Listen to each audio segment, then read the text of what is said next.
मायके का सामान। रिद्धि का सिर्फ मायके जाना और वहां से पसंदीदा सामान उठाकर ससुराल आ जाना हर किसी को खलता, लेकिन कोई कुछ ना कहता। वो रिद्धि साड़ी ले गई बनारसी जो चिंटू लाया था। सोचा था भाई की शादी में पहनूंगी, बहुत संभाल कर रखा था। अरे तो आपको बोलना चाहिए था ना माँ जी, बोला क्यों नहीं दीदी को? अरे क्या बोलती, कह रही थी इतनी हैवी साड़ी है, आप क्या पहनोगी मम्मी जी, मैं ले जा रही हूँ। अब बात तो सही थी माँ जी, पर वो ये साड़ी आपके लिए लाए थे, कुछ भारी साड़ियाँ भी होनी चाहिए ना। आप दीदी से मांग लीजिए, नहीं तो क्या।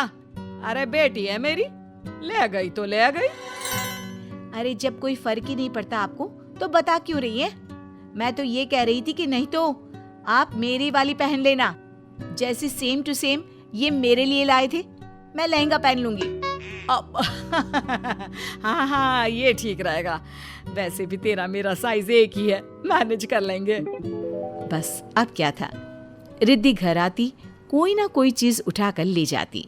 एक दिन, अरे ये शोपीस कितना अच्छा लग रहा है। हाँ दीदी, ये हम लोग थाईलैंड से लेकर आए थे, वहाँ का यूनिक है ये। ग्रेट, मुझे तो बहुत शौक है यूनिक आइटम इकट्ठा करने का, मैं लेकर जा रही हूँ। सीमा क्या कहती, और रिद्धि मायके का सामान उठाकर चलती बनती है। एक दिन, माँ जी, मैं और ये 2 दिन के लिए छुट्टी पर जा रहे हैं, आप क्या दीदी को बुला सकती हैं? वो आकर रहेंगी तो हमें आपकी टेंशन नहीं रहेगी। हाँ क्यों नहीं, फोन कर देती हूँ। लेकिन रिद्धि, अरे नहीं माँ, मैं नहीं आ सकती, बच्चों के एग्जाम्स शुरू हो रहे हैं। अरे लेकिन तू तो बता रही थी कि 2 महीने बाद है, अभी तो सिर्फ 2 दिनों के लिए बुला रही हूँ बेटा। ना माँ, देखिए मेरे पास ना वक्त नहीं है। बहू का मूड खराब हो जाता है, वो क्या करती, चुपचाप कमरे में चली जाती है। लेकिन तभी उसे एक आइडिया आता है, वो ननद को फोन करती है। और बताओ दीदी, कैसे हो आप, क्या हाल चाल है? बस भाभी चल रहा है, आप सुनाओ, कैसे याद कर लिया? अरे कुछ नहीं, वो ना नया मिक्सर ग्राइंडर लिया था, उसमें तो जूस के साथ साथ मसालों, इडली का घोल, कुछ भी पीस लो, बहुत अच्छा पीसता है। वही लिया था तो बताने के लिए फोन किया था। जूस पी रही हूँ उसी का, ठंडा ठंडा। आइए ना, आपको भी पिलाते हैं। अच्छा क्या बात है, मेरे घर का तो जूसर खराब पड़ा है। मैं आती हूँ ना भाभी, कल ही आती हूँ। ओ, कल तो हम लोग जा रहे हैं 2 दिन के लिए। रुकिए ना, 2 दिन बाद आकर मैं अपने हाथ से जूस बनाकर पिला दूंगी। हाँ क्यों नहीं। अगले दिन सीमा के जाने के बाद रिद्धि घर आती है।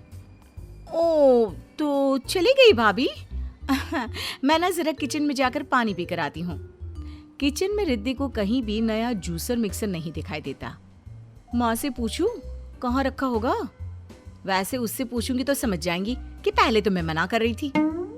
रिद्धि 2 दिन माँ पापा की खूब सेवा करती है, उनकी हर चीज का ख्याल रखती है।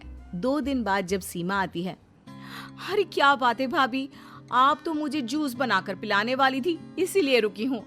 वैसे भी ना मेरे घर का जूसर खराब है तो सोचा यही वाला लेकर चलती हूँ। अरे मैंने आपको बताया नहीं दीदी, वो ना बहुत खराब था, कंपनी वालों को वापस करके उन्होंने पैसे भी लौटा दिए हमें अपने।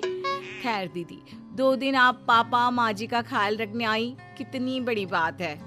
बेचारी रिद्धि खाली हाथ कैसे वापस जाती ससुराल। पापा मैं जा रही हूँ, ये जो हेडफोन लगा रखा है ना सर पर, लाओ दो। इस उम्र में हेडफोन, अरे कान खराब हो जाते हैं। रिद्धि जाते जाते पिता के हेडफोन पर हाथ मारती है। कुछ दिन ऐसे ही बीतते हैं कि एक दिन आता है। अरे बहू, तेरी माँ की तबीयत ठीक नहीं है, फोन आया था, जा बेटा कुछ दिनों के लिए मायके रह कर आ। जी माँ जी, लेकिन आप लोग? तुम माँ के पास जाओ, मैं घर में माँ का हाथ बटा दिया करूंगा। सीमा अपने मायके जाती है और कुछ दिन बाद वापस आती है। उसे देखते ही, क्या बात है सीमा, तुम एक बैग लेकर गई थी और आई हो तब भी एक ही बैग है, क्या मायके से कोई सामान नहीं लाई जैसे रिद्धि ले आती है? क्या लाती, मुझे तो कुछ समझ में ही नहीं आ रहा था। बाकी मैं ज़्यादा देख भी नहीं पाई। वो क्या है ना, भाभी का घर है, कुछ हाथ लगाऊं तो उन्हें अच्छा नहीं लगता ना। अरे बिल्कुल ठीक बोल रही है बहू, मायके से क्यों चीजों को उठाना, मैं भी इस बात को पसंद नहीं करती। अच्छा, तो रिद्धि तो लेकर जाती है माँ। अरे मैं माँ हूँ, मैं किसी भी चीज के लिए किसी को मना नहीं कर सकती, फिर चाहे रिद्धि हो या सीमा। और मयंक, दीदी ना माँ की वो साड़ी भी ले गई जो माँ को पहननी थी। माँ ना भारी था, लेकिन कोई रोज रोज तो भारी साड़ी पहनता नहीं ना। माँ को बहुत दुख हुआ था। बोलना नहीं चाहिए, हेडफोन में भजन कीर्तन सुनकर मन बहल जाता था। अरे कुछ फिल्में देख लेते थे, लेकिन अब तो समय ही नहीं कटता। देखिए, मैं रिद्धि की बुराई नहीं कर रही हूँ, लेकिन उनके पति रोहन कम नहीं कमाते। दीदी चाहे तो चीजों को मैनेज कर सकती हैं, लेकिन नहीं, उनकी निगाह तो यहीं की चीजों पर रहती है। और मैं ये जानती हूँ कि मैं अपने ससुराल में ठीक हूँ। आप कम कमाएंगे तो मैं उतने में ही काम चला लूंगी। वो कहते हैं ना, जितनी चादर हो उतने ही पैर पसारने चाहिए। बेटा, जो कि अब समझ नहीं पा रहा था कि कैसे पूरा परिवार सीमा की ही साइड ले रहा है, जबकि वो तो उन लोगों के घर की बेटी के खिलाफ बात कर रही है, कि सास बोल पड़ती है। देखो, जिसकी नीयत कम में संतुष्ट हो जाए ना, वो हर जगह सुखी है, लेकिन जिसकी नीयत ही नहीं रुकती, उसका कुछ नहीं हो सकता। मेरी भाभी ने कई सामान को ले जाने को कहा भी, लेकिन मैंने मना कर दिया। कारण मैं जानती हूँ, वो उनकी गृहस्थी का सामान है, उसे फिर से बनाने में उन लोगों को वक्त लग जाएगा। सभी को सीमा की बात सही लगती है कि तभी वहां रिद्धि भी आ जाती है। अरे रिद्धि, क्या हो गया, कैसे आना हुआ? माँ, वो क्या है ना, मेरे पास तो लंबी कार है, आप जानती है ना, लेकिन आसपास जाने के लिए कार तो नहीं निकाल सकती, तो मैं ना आप लोगों की स्कूटी लेने आई हूँ, जो भाई चलाता है। इस बार मामला कुछ और हो गया।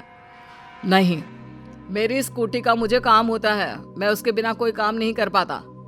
अरे गलियों में घर है, स्कूटी के बिना तो मैं सोच भी नहीं सकता। वैसे तुम एक काम कर सकती हो, दिवाली आने वाली है, कई ऑफर्स भी आने वाले हैं, बोलो तो लिंक शेयर करूं? अब क्या, जेब से पैसे, वो भी रिद्धि लगाती, उल्टे पैर घर को भाग जाती है।